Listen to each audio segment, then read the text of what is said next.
자, 테마 21은 인력계획과 인적자원 관리입니다. 이제부터 실무거든요. 자, 옛날에는 역관주의 폐가 심했기 때문에 인사행정을 띄어냈어요. 독립된 위원회로. 근데 지금은 그렇지 않죠. 사람이라는 건 일을 위해 뽑는 건데 일과 사람이 분리되면 안 되잖아. 그러니까 정책과 사람을 통합시키는 계획이 우리 뭐다? 인력계획이라고 그래요. 장기적이고 포괄적이고 통합적이고 일과 사람을 연계시켜주는 계획이다. 이걸 위해서 중앙인사기관을 둘로 갈라가지고 관리권은 대통령한테 돌려준 거잖아, 지금. 그다음에 인적자원관리로는 옛날에 과학적관리법과 비교돼요. 여러분은 우리의 비용이 아니라 뭐다? 자산이라는 거야. 여러분의 능력이 커질수록 조직의 자산이 커지기 때문에 교육훈련 시켜주고 능력 발전 기회를 주겠다는 게 인적자원관리론이다. 얘가 나왔을 때는 장기적이다, 포괄적이다, 통합적이다. 됐지? 개인의 목표도 만족시켜주고 이걸 통해 조직의 성과도 내는 거고요. 그래서 장기적이다, 목표 중심적이다, 인력 공급 계획이다. 이거 어떻게 공급할 것인가? 2번 틀렸죠? 개인을 희생하자는 게 아니라 개인의 욕구와 조직의 욕구를 통합하자는 겁니다. 이러다 보니까 어때요? 인사 관리하는 사람, 인사혁신처장이 정책 계획에 참여해야 돼, 안 해야 돼? 해야 돼요. 왜? 정책이 어떻게 될지 알아야지 인력 준비를 할 거 아닙니까? 이러니까 인사 업무 책임자가 전략에 적극적으로 관여한다, 맞는 말이고, 결국 조직의 전략이라는 게 정책이란 말이야. 이거하고 인적 자원 관리를 연계시키겠다. 그래서 장기적이다, 포괄적이다, 통합적이다. 여러분은 우리 조직의 자산이다. 비용이 아니고요. 이렇게 한번 나왔습니다. 그다음에 연공지휘와 성과주의는 최근 거죠. 옛날에는 연공서열이었잖아. 계급제와 직업공무원제니까 지금은 직무와 성과 중심입니다. 그래서 연공주의와 성과주의 서로 비교됩니다. 옛날엔 연차 중심이었다면 지금은 업적이나 직무 중심이고요. 그다음에 옛날에는 종신고용이었다면 지금은 퇴직관리도 합니다. 성과 나오지 않는 사람은 그만두게 해야 될 거니까요. 이런 것들. 자, 임용입니다. 임용은 공무원 관계를 발생시킨다. 신규 임용이죠. 변경시킨다. 뭐 배치 전환, 승진, 강임 이런 것들이 있을 거고요. 그다음에 소멸시킨다. 징계 면직이라든지 직권 면직이라든지 당연 퇴직이라든지 이런 것도 있을 겁니다. 용어 정리하는 거고요. 휴직에는 당연 휴직이 있고 의원 휴직이 있어. 스스로 쉬겠다는 게 의원 휴직이고 일정한 사유가 되면 그냥 쉬어야 돼요. 대표적인 게 노조 전임자 이런 분들 의원 휴직, 당연 휴직이다. 또 모집에는 적극적 모집이 있고 소극적 모집이 있다. 부적격자를 배제하는 모집이 있고 유능한 사람을 데리고 오는 모집이 있다. 이러다 보니까 자격 요건도 형식적인 요건이 있고 내재적인 요건이 있어요. 형식적인 게 소극적인 거. 어쩔 수 없잖아요, 이거는. 그다음에 내 안에 있는 가치관, 태도, 신념 이런 것들을 적극적 요건이라고 그래요. 시험이 중요하죠. 시험에는 일단 종류가 나옵니다. 필기가 있고 뭐 면접이 있고 실기도 있을 거고요. 면접은 대개 미래 능력을, 필기는 과거 성적을, 실기는 지금. 그다음 이거 말고도 뭐 객관식이다, 주관식이다. 출제하기 용이한 건 주관식이다. 채점하기 용이한 건 객관식이다. 이거 말고도 업적 시험이니 뭐 적성 검사니 여러 가지 유형이 있을 겁니다. 됐지? 그다음에 시험에서 제일 중요한 건 시험의 효용이죠. 타당도가 제일 중요하고 신뢰성, 객관성, 난이도, 실용성 같은 것들 용어 정리해야 돼요. 타당성은 목표 달성도야. 시험을 보는 이유가 뭔데? 능력자를 뽑기 위해서. 결국 시험을 봤는데 능력자가 들어왔다. 그 사람이 바로 타당성이 높은 시험이죠. 이걸 기준 타당성이라고 그래요. 이러기 위해서는 시험에는 업무 내용을 담고 있어야 돼. 이게 내용 타당성이고 이 업무 내용을 측정 가능한 지표로 바꿔놓는 게 구성 타당성이다. 실급은 하나하나 다 물어봅니다. 채용 성적이라는 또 다른 기준이, 그지? 시험 성적이란 기준과 비교해 보는 거야. 둘 다 능력을 측정하는 거니까. 둘의 상관성이 높다. 시험에 뭐가 높다. 타당성이 높다는 겁니다. 그래서 근평하고 시험 성적을 비교하는 게 기준 타당성이죠. 답은 1번이고요. 신뢰성은 일관성이야. 어제보다 내일보다 모레보다 누가 보나 항상 같은 점수가 나온다는 게 일관성이고요. 객관성은 채점의 공정성이죠. 누가 채점하더라도 공정하게 똑같이 나와야 될 거니까. 난이도는 변별력이고요.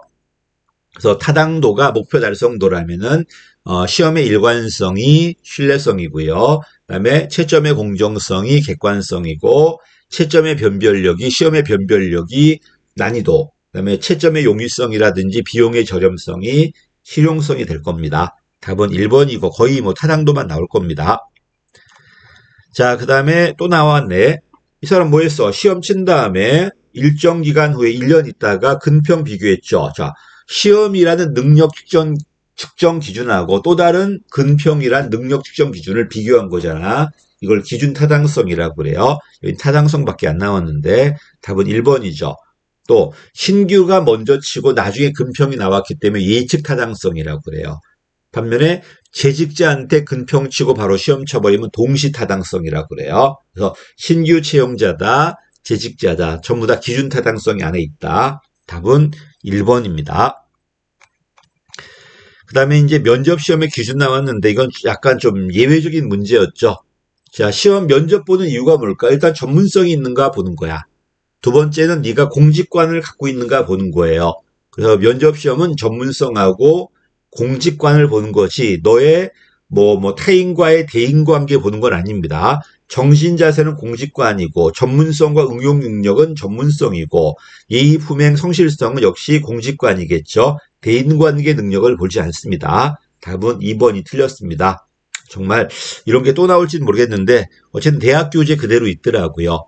나는 법을 보고 낸 줄 알았는데 대학 교재 이런 그 내용이 그대로 있어요. 그래서 아마 그 대학 교재 기반으로 낸 게 아닌가 생각합니다. 그래서 정말 최근에 아주 중요하게 바뀐 법이 아니라면은 웬만하면 법령도 대학 교재에 있어요. 여러분께서 그 대학 교재를 전부 다 검토하는 게 참 바람직한데 그게 잘 안 되니까 저희가 이제 해주는 건데 자꾸 이제 법령처럼 보이잖아요. 법령은 맞는데 이 법령이 다 들어와 있는 게 아니라 중요한 법령들은 대학 교재에 교수님들이 기술해 놓은 게 있어요. 그런 거 위주로 들어옵니다. 얘도 그대로 기술돼 있더라고요.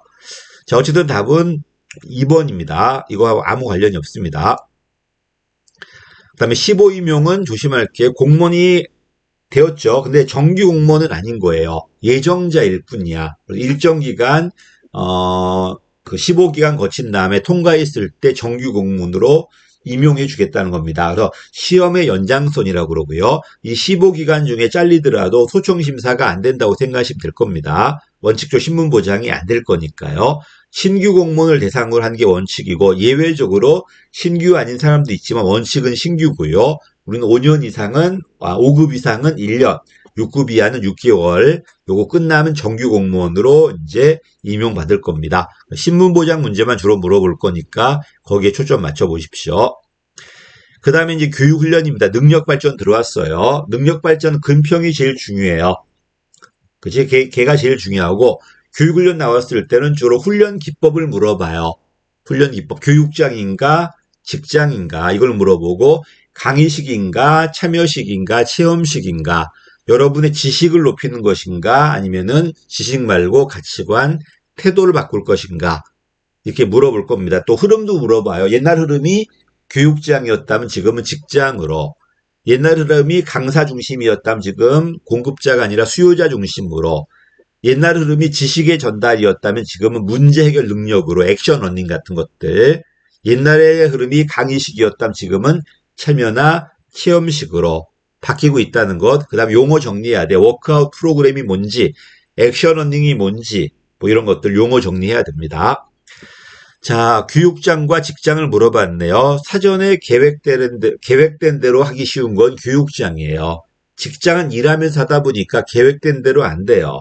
근데 교육장은 커리가 있잖아. 커리대로 따박따박 하니까 사전에 예정된 계획서대로 커리대로 하기 쉬운 건 누구다? 교육장입니다. 그 다음에 직장에서 상사한테 배우는 거니까 상사와 동료 간의 이해관계 협동 정신은 역시 교육장이 아니라 직장이겠죠. 또 직장은 능력에 맞게 할 수 있겠죠. 교육장은 획일적이란 말이야. 강의식이 대표적이니까. 근데 직장은 능력에 맞게 할 수 있다는 겁니다. 또 직장은 내가 배운 걸 바로 써먹을 수 있기 때문에 학습하고 향상 정도를 알 수 있으니까 동기가 또 강력하게 유발될 수 있다는 겁니다. 이런 것들요. 자, 그 다음에 저항 이유네요. 저항은 두 가지가 있다. 교육자가 저항하는 게 있고, 그 다음에 그 기관이 저항하는 게 있어요. 기관 입장에선 비용이 들어가요. 기관 입장에서는. 두 번째는 인력이 나가 있기 때문에 사람이 부족하죠. 이게 이제 기관 입장에서 문제고요. 그 다음에 피교육자, 여러분 입장에서는 내가 교육받아봤자 승진에 아무런 도움이 안 돼요. 옛날에는 교육 점수가 승진에 반영되었지만 지금은 선승진 후교육이에요. 승진이 먼저고 나중에 교육이 들어가기 때문에 승진 점수가 교육에 반영이 안 되고 승진 가는 게 내 보직에 좋은 보직을 뺏기는 이런 입장이 생긴다는 겁니다. 됐죠? 그래서 교육훈련 결과가 인사의 관리에 반영이 미흡하다는 거는 이건 누구 문제다? 이거는 교육자의 문제, 교육 대상자의 문제고요. 또 이 교육 발령이 1년 기간 가있어야 된단 말이야. 불리한 인사 조치다 역시 피교육자의 문제고요. 그다음에 1년 이상 교육하고 돌아오니까 자리가 없어 봐요. 이거 큰일 났죠, 이거. 이러다 보니까 저항한다는 게 역시 피교육자다. 근데 훈련 비용의 발생은 이건 교육자의 문제, 피교육자의 문제가 아니라 그 기관의 문제입니다. 또 교육훈련과 갖고 성과가 좋아지는 게 아니라 놀고 온단 말이야, 지금. 오히려 성과가 저하될 수 있다. 이거는 기관의 문제입니다. 이것도 정말 이상외의 문제였죠. 브리타 문제라고 그러는데, 어쨌든, 이 문제는 좀 어려웠을 겁니다. 도대체 누군데, 저항의 주체가 누구냔 말이야. 그래서 그 교육기관이 아니라 교육하는 대상자들, 그 다음에 그 교육 대상자를, 직원으로 두고 있는 그 기관들이 저항을 한다는 거예요. 그 교육기관이 저항을 한다는 게 아니고요. 답은 4번입니다. 자, 그 다음에 이제 중요한 금평이 나왔는데, 이건 할 게 되게 많습니다. 여기서 끊겠습니다. 감사합니다.